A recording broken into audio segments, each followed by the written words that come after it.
এখনো যখন গণমাধ্যমে আমরা নিউজগুলো দেখছি, অনেকে বলছেন না ভাই আপনারাই তো তৃতীয় বিশ্বযুদ্ধ লাগাই দিবেন। দেখেন আমার হাতে তৃতীয় বিশ্বযুদ্ধ লাগানোর ক্ষমতা থাকলে আমি বহুত আগে ইসলিরে রফা দফা করে দিতাম, তারপরে বাকি দুই চারটা দেশের ব্যাপারে সিদ্ধান্ত নিতাম। তবে আমার হাতে ক্ষমতা থাক না থাক, তৃতীয় বিশ্বযুদ্ধ লাগে তাহলে ইসলির রফা দফা অটোমেটিক হয়ে যাবে, কারণ পুতিন কাকু বিষয়টাকে ডিল করবে এমনটাই কিন্তু আভাস। যাই হোক, যে কোনো মুহূর্তে পশ্চিমা দেশগুলোতে পাল্টা জবাব দিবে বা পাল্টা হামলা চালাবে রাশিয়া।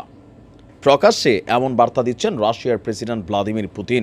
কেন হঠাৎ করে পশ্চিমাদের বিরুদ্ধে এমন অবস্থান? তৃতীয় বিশ্বযুদ্ধ আনুষ্ঠানিকভাবে শুরু হয়ে গেছে, ফুল ফর্মে এখনও সামনে আসেনি, তবে এইবার সময় হয়েছে সামনে আসার। আমরা বেশ কিছু তোড়জোড় দেখতে পাচ্ছি। রাশিয়া যেমন পারমাণবিক যুদ্ধকে মোকাবেলার জন্য তার দেশের জনগণের জন্য হাজার হাজার বাংকার তৈরি করছে, অপরদিকে ন্যাটোর যে সদস্যভুক্ত রাষ্ট্রগুলো আছে তাদের দেশগুলোতে মার্কিন সামরিক ঘাঁটিতে বিভিন্ন ধরনের অ্যাক্টিভিটিস চলছে।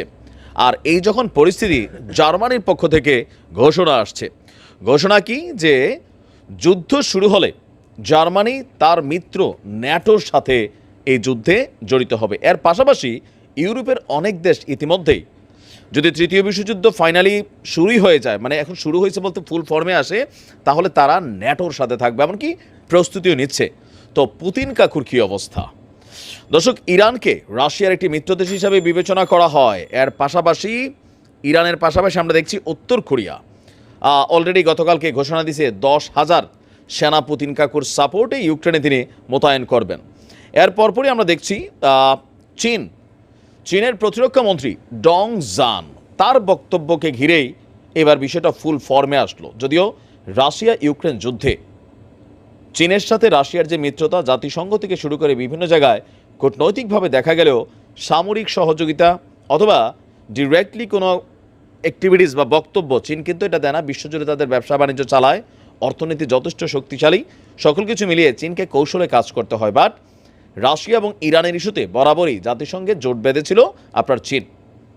তো এখন চীনের প্রতিরক্ষা মন্ত্রী তিনি বলছেন যে যুক্তরাষ্ট্র এবং ইউরোপীয় ইউনিয়ন চীনের উপর চাপ অব্যাহত রাখলেও তারা ইউক্রেন সহ মধ্যপ্রাচ্যের যত ইস্যু আছে সেই ইস্যুতে পুতিনকে সমর্থন দিচ্ছেন।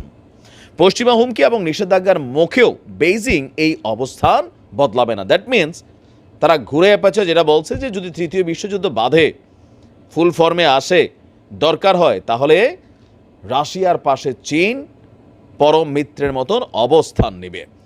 এর পাশাপাশি সোভিয়েত ইউনিয়নের অংশে থাকা আর্মেনিয়া, কাজাকিস্তান, তাজিকিস্তান এবং বেলারুশও ভ্লাদিমির পুতিনকে সাপোর্ট করবে। এই দেশগুলো সার্বিকভাবেই রাশিয়াকে সহযোগিতা করবে। এরই মধ্যে প্রতিবেশী দেশ বেলারুশে পুতিন কাকুর পারমাণবিক মেশিনগুলোকে জায়গা মতো সেট আপ করার কাজে লেগে গেছে। আর আছে লাতিন আমেরিকা, এর পাশাপাশি কিউবা, আর এর পাশাপাশি আরও কিছু দেশ আছে। আমরা যদি দেখি, দক্ষিণ আফ্রিকার কিছু দেশ আছে, মধ্য আফ্রিকার কিছু দেশ আছে যেগুলা রাশিয়াকে সাপোর্ট করবে।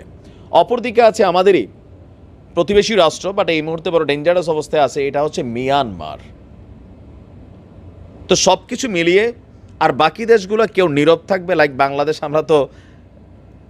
আমরা আওয়াজ দেওয়ার মতন ক্ষমতা শক্তি কোনোটাই নাই। তা আমরা হয়তো বলবো আমরা যুদ্ধ চাই না, শান্তি চাই।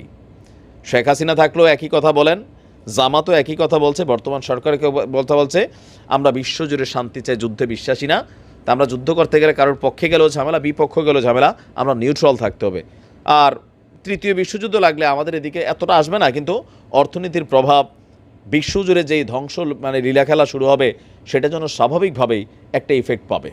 তার মানে এখন যখন এই দেশগুলো মুখে মুখে কথা বলা শুরু করছে, ওই যে গতকালকে নিউজটা দিয়েছিলাম, ইউক্রেনের সাবেক সেনাপ্রধান যে বলছেন তৃতীয় বিশ্বযুদ্ধ শুরু হয়ে গেছে, আর হঠাৎ করে গেল এক সপ্তাহে বাইডেন যে পরিস্থিতিটা ছিল 10% এটাকে 50-এ নিয়ে গেছেন। ক্ষমতা থেকে যাওয়ার আগে এই দৃশ্যটা দেখা মরতে চান সম্ভবত, নাকি? আমার এরকমই মনে হচ্ছে।